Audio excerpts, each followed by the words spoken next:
Shirali. I am a high school senior at Thomas Jefferson High School for Science and Technology. I like to start off the morning by having you all give yourselves a round of applause for the amazing work you guys are doing. Thank you for your tremendous efforts. So today I will be giving a presentation titled, Holding Your Grandparents' Hand. Secure your own mask before assisting others. We are all too familiar with this phrase, yet as caregivers we often forget this. We become enmeshed in routine care and our life begins to gravitate around our loved ones. While there is no question that it is exceedingly rewarding to be there for someone with the disease, the physical and emotional toll on the caregiver is astronomical. Caregivers often experience prolonged stress, biological vulnerabilities and health problems that come with caregiving, physical demands of caregiving, a fear of loss, and unsolicited advice. What rankles is the ease with which this advice is offered versus the actual willingness to help. Caregivers often forget that they are ordinary individuals too. Ordinary individuals who are trying to find the strength to persevere despite countless and overwhelming obstacles. Today I will be focusing on progressive supranuclear palsy because that is where my experience stems from, but you will soon see that these diseases have a lot in common. I learned a lot watching my grandfather battle PSP and my grandmother's tenacity through their battle. I fondly call my grandfather Nani. My Nani was a delightful blend of laughter, patience, love, and humor. I will always remember how he deluged me in his love. It knew no bounds. His winsome and gregarious persona drew many close to him. He was an avid photographer and captured many priceless moments. I remember walking to the park with him, chuckling and laughing. He told me stories, and together we built dreams. Little did I know they were not meant to be, as progressive supranuclear palsy was lurking in the shadows. I began noticing some changes in my Nani. He seemed quieter, his steps were smaller. He didn't laugh as much. I noticed my grandma would do more and more for him. At first I thought he was tired. Later I learned that he had had several falls, and he wouldn't do much for himself. I asked my mom, and they said that they too had noticed similar changes in my Nani, and they were seeing medical specialists. Because of his continuing declining condition, we took him to see many physicians where he underwent a battery of tests, including a PT scan, a CT scan, MRI, and PET scan.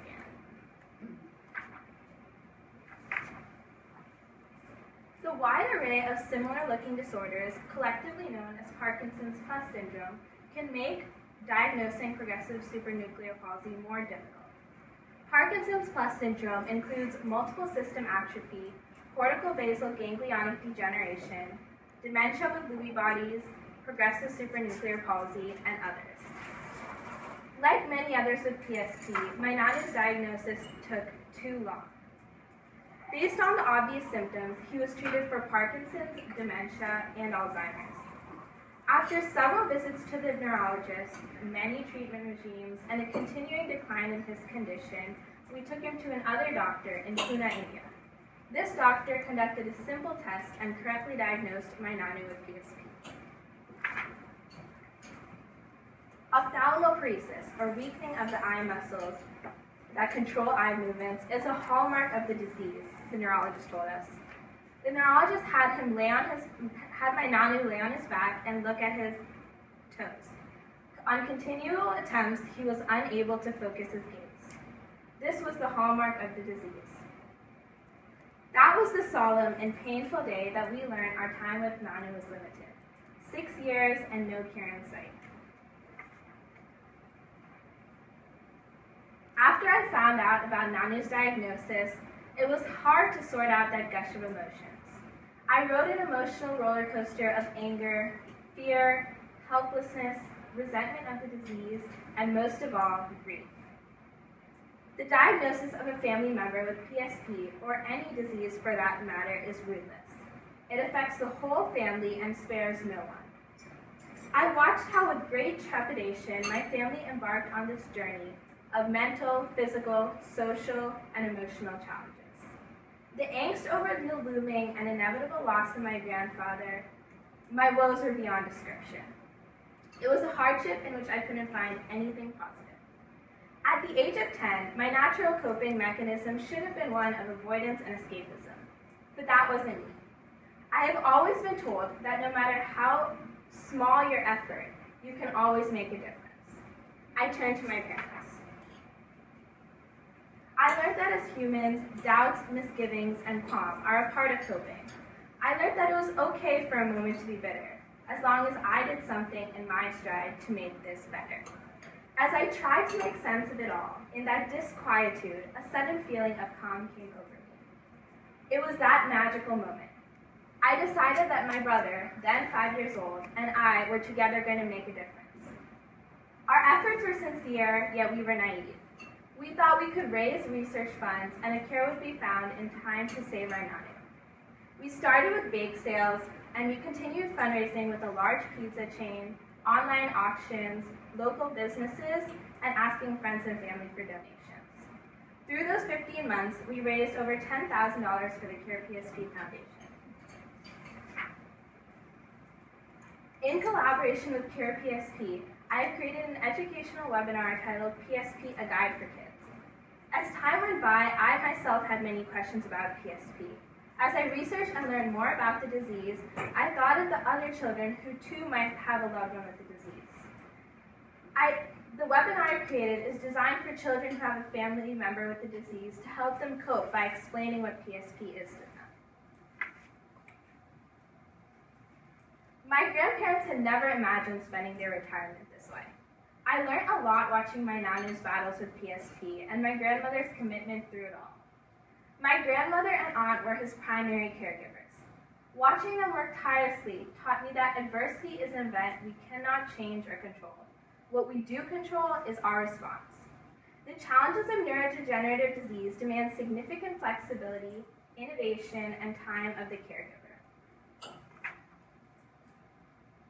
As hard as the caregivers might try to go out for a meal or have company over, the challenges PSP pose vary from day to day. PSP puts frustrating limits on the whole family. There are periods of setback and deterioration, but there are also periods of remission. Some days, my nanu would struggle to get out of bed or have significant difficulty eating because the muscles in his throat would go into spasm and make it hard for him to swallow. Postural instability and frequent falls gradually impacted his mobility and self-care. Then came the bladder and bowel incontinence. The most frustrating aspect was to see his decline in his ability to communicate effectively while his intellect remained intact. We even noticed he seemed a little more anxious and confused at dusk.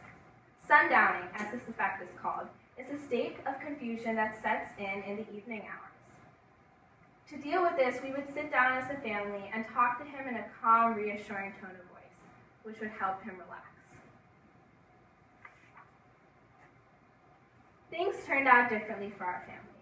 We lost our dear nanu in 2012. Amidst my grief, I felt if I could somehow commit myself to this cause, it would help me grow in a meaningful direction. It was absolutely essential that I rise above. I could still make a difference. Through the lessons of life my nanu taught in action, his humility, words, and struggles, I learned from him to dream. To dream the impossible for anything less would be a compromise to my ability. I will work hard and with confidence to make his vision come true. There's a lot to be done. While researchers work towards a cure, I know we can raise awareness, share our experiences with others to help make their quality of life and their loved one better, and focus on strategies for caregivers so that the stress and demands of caregiving don't hurt them as they did my grandma. If I could go back and change that for my grandmother today, I would, as we here at the Care Partners Retreat try to do that for other caregivers today. Currently, in my senior year of high school, I will be in the Neuroscience Research Lab, conducting a research project on comparing different neurodegenerative diseases and looking for identifiers in neural activity to help diagnose them early. As I started in 3rd grade with fundraising and research, I hope to continue this journey and be part of the team that helps people get rid of this disease. I'd like to pause for a moment and have you all ask yourselves a question. If you were the caregiver of another person, the way you care for yourself, would you be guilty of neglect? If you answer yes, I want you guys to take more time to focus on your own health. The person you're caring for, while it may seem that they aren't completely fully grasping what's happening around, they're more alert than we think. They recognize if you're sacrificing your own health to help them. And although we may think that it's okay if we sacrifice, we're giving them the best possible treatment, we're not. By maintaining our own health, we can only better the treatment for them. So from now on, take time for yourself as well. I often heard others telling my nanu to try a little harder, to take his time, but at least attempt self-routine care, to participate in conversation, and to show interest in daily activities. I know they meant well. However, if you see how PSP interferes and inhibits performing day-to-day activities, it gives a better perspective into the problems of a patient with PSP. My nanu was an avid reader. And I now see why in his later years he gave up a hobby he was so passionate about. Reading was probably made more difficult by the following symptoms: vertical gaze palsy, or restricted up and down eye movements; photophobia, an increased sensitivity to light; blepharospasm, or increased blinking or spasm of the eyelids, which can lead to blurring vision or stinging and dryness of the eyes.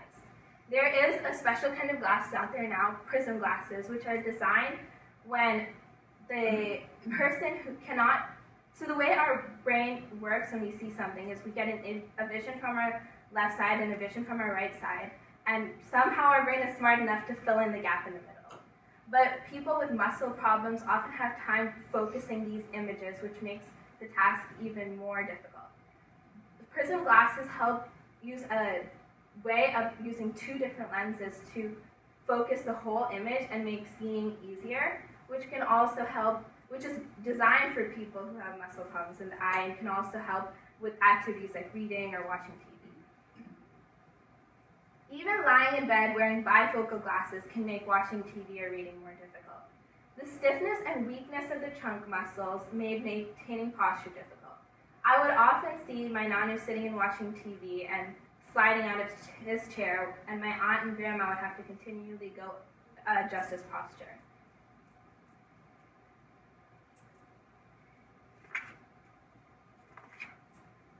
Even as his health declined, my nanu continued to enjoy spending refreshing quality time with his grandkids. Fortunately, nanu's memory remained intact until very late. The responses became slow, but still very accurate. He did better with 1 to 2 step instructions. My brother loves playing chess, and my nanu was his chess buddy. He played chess with great accuracy. We tried to place the chessboard to limit downward gaze to some extent. However, for my brother, the saddest day of nanu's illness was when my nanu mistakenly moved a knight 1 space forward. While it's hard to know whether this was a problem in his vision, memory, or lack of muscle coordination, it did mark a transition in the disease. One special thing about chess is that it involves a different kind of memory. So as people get older, sometimes they tend to lose episodic memory or procedural memory, but chess requires strategic memory. So you'll often hear chess players can remember their winning move or remember how the pieces were moved throughout the game. So one thing we noticed with PSP is that although his other memories seemed to start fading off, the strategic memory remained intact, explaining why he could continue to play chess but with some difficulty moving pieces, etc. One thing I think is important is if your loved one does enjoy playing board games and things that involve strategy, maintain that, because one, it's a relaxation for both of you, just sitting down and playing a game, but also it helps improve that part of their memory and they still feel that like, oh, I can compete this way. My Nanu was a very outgoing person, the life of the party. As the disease progressed, I noticed he withdrew from interaction with other people. Although he was probably dealing with depression as a result of his declining condition, I think it was also probably a combination of these as well. Cognitive impairments would lead to limited attention span and problem-solving difficulties. Unusual emotional outbursts, like crying or laughing at unexpected times, also known as emotional lability, caused by a chemical imbalance, would make social situations more awkward. We tried to minimize triggers by asking him more open-ended questions. He also faced problems with difficulty maintaining eye contact, dysarthria, slow and slurred speech which would lead to unintelligible speech, dysphagia, or trouble swallowing, drooling, and apathy. So drooling is one that usually raises questions.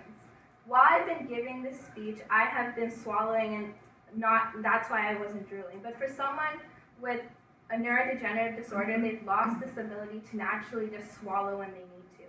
And so as the saliva builds up, it starts drooling out the side of their mouth. I think this might explain why people start pulling back from socialization, as just not talking would help them control it and avoid the situation. Another common fear that arises in people as they're aging is falling. It's even prevalent in people who have not fallen. Now add that strange amalgam of manifestations of PSP. An unsteady gait, impaired balance leading to frequent falls, which would often occur backwards, dystonia, or stiffness of the muscles causing pain. For example, dystonia in the trunk and neck muscles could result in hyperextension. This would cause difficulty with daily activities like eating, reading, going down the stairs. Poor coordination, muscle weakness, and atrophy also contributed to this. Bradykinesia also causes unusually slow movements. Freezing. I remember my Nanu's sudden inability to walk across a busy street. It came on an instant, and while it was scary for me, I cannot imagine the fear he must have had.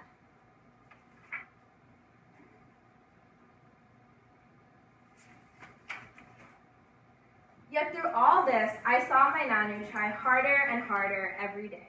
He never complained, and he never quit. Resilience is something I learned from his battles. He once told me that a real loser is someone who's so afraid of not winning that he doesn't even try. My message to youngsters and families with loved ones who have neurodegenerative diseases is, if people who come from active, beautiful, and healthy lives can endure the pain and prevail amidst helplessness that neurodegenerative disease brings, then why as students should intensity of classes, tests, and just life in general sometimes leave us feeling vanquished? No matter how small your contribution, you can make a difference. It's all about true grit, persistence, optimism, and belief. As the disease progressed, I spent time just holding my Nanu's hand, stroking his cheek, and making eye contact, talking to him in a calm, reassuring voice. In those moments, I found an amazing connection with my Nanu I so deeply loved. I learned that one thing PSP cannot take away is love. His love is not a memory. It's a feeling that resides in my heart and soul. Thank you.